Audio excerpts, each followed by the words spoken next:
Samedi 9 août 2014, 9 h.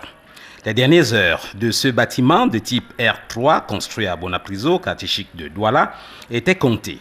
Après mesure préparatoire de sécurité de sa démolition programmée à 12 h par le génie militaire, le compte à rebours, sous la diligence du directeur de mise en œuvre. Témoin privilégié du triste sort réservé à cet immeuble appartenant à un certain Donatien Coignet, passé de vie à trépas, le délégué du gouvernement auprès de la communauté urbaine de Douala, ordonnateur de cette entreprise, maître d'œuvre, les derniers réglages faits, le pré-signal de démolition par le retentissement de sirènes pendant 60 secondes, ensuite le compte à rebours jusqu'à 12 h, top pile.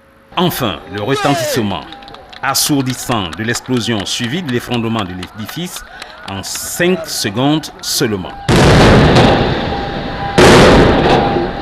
Ouais! 15 minutes après, le constat de la démolition chirurgicale.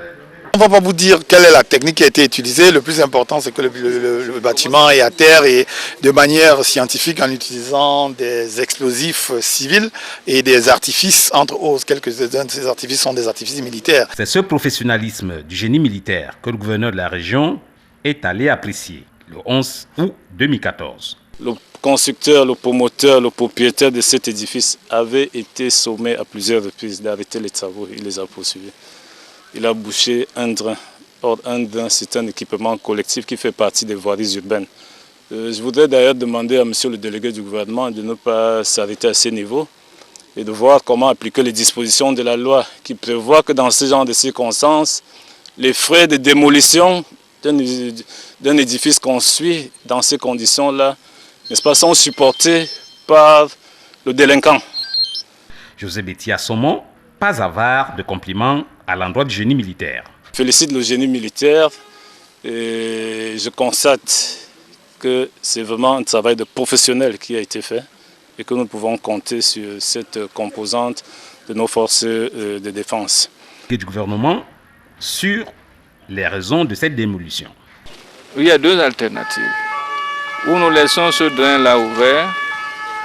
S'il est ouvert, il y a 5 mètres de part et d'autre, donc il sera empiété de la superficie du terrain.